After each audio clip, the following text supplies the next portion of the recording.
La santé et le bien-être, c'est sur Europe 1 et nous sommes avec vous depuis 15 heures. Toujours à mes côtés, le docteur Jimmy Mohamed et nous sommes rejoints tout de suite par Catherine Blanc. Catherine Blanc qui est sexologue et psychanalyste à Paris. Bonjour Catherine. Bonjour Mélanie, bonjour Jimmy. Alors aujourd'hui Catherine, on va tenter de répondre à la question de Patricia qui nous a écrit. Patricia, elle a 41 ans et elle nous dit donc avec le déconfinement que l'on projette enfin, s'annonce le port du masque pour retourner vers la vie sociale. Mon mari s'y refuse avec virulence. Je ne comprends pas cette opposition si exagérée. Qu'en pensez-vous? Catherine, comment on peut expliquer ce refus catégorique assez surprenant, je dirais, de la part du mari de Patricia?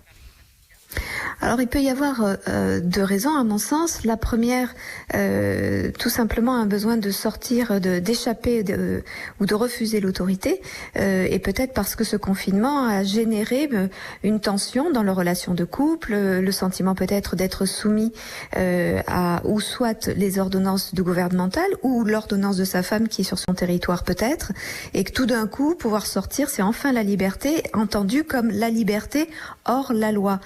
Mais c'est une attitude très adolescente en fait, hein, c'est-à-dire c'est se dire que un peu comme les jeunes ados qui quand ils disent moi, quand j'aurai 18 ans je pourrai faire ce que je veux, ce qui n'existe pas. Faire ce que l'on veut, c'est toujours en accord avec la réalité des lois, quelles qu'elles soient. Si je prends ma voiture pour aller d'un point à un autre, je me dois de respecter le code de la route, donc la loi, mais pas parce que je suis gentil ou docile, parce que c'est ça la liberté, c'est ce qui me permettra d'arriver à bon port et pas avoir un accident à moins de 100 mètres de chez soi.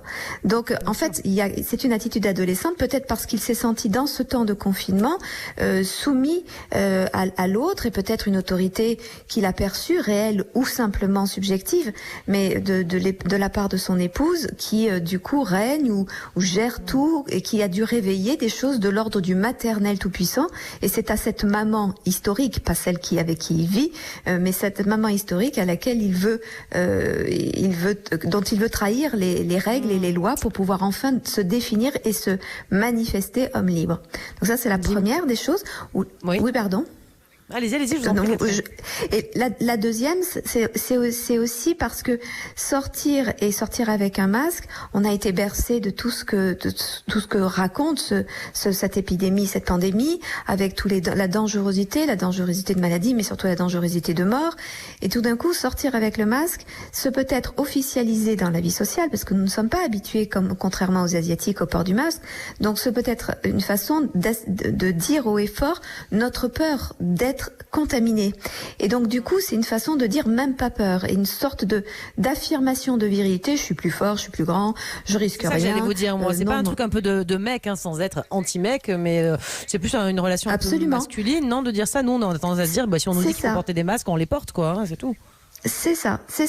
C'est-à-dire qu'au lieu de voir que c'est simplement un temps comme ça, on les porte, bien sûr.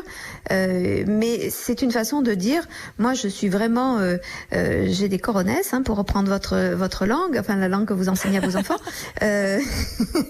Et donc, je le prouve parce que même au plus près du danger, je sors sans masque. Ce qui, évidemment, est oublié que ce n'est pas que pour soi que l'on porte un masque, mais bien sûr pour les autres et qui plus est pour nos aînés. Docteur Jimmy Mohamed, j'imagine que vous, ce genre de réaction, ça doit vous agacer, mec ou pas mec, là, si on doit porter des masques, on en portera, et puis c'est tout, non ? Oui, exactement. J'ai un peu de mal, effectivement, avec ce genre de réaction, même si je comprends qu'il y a des choses parfois un peu plus subtiles, mais là, je suis assez basique. Est-ce qu'on pourrait pas tout simplement faire un peu comme vous l'avez suggéré, être finalement sur le même registre de l'adolescent avec la menace en expliquant que s'il ne fait pas ça, il va contaminer des personnes et peut-être des gens vont mourir par sa faute. Est-ce que la menace, la coercition peuvent faire partie des armes qu'on pourrait utiliser pour le contraindre à porter ce masque coûte que coûte ? Bien sûr, vous avez raison, mais c'est dommageable. Mais vous avez tout à fait raison. Faire qu'un pays comprenne la dangerosité est absolument nécessaire. Ceci étant, ce qui est à déplorer, c'est que des individus adultes se comportent comme des adolescents et soient infantilisés par l'ordonnance et la punition, le coup de bâton, etc.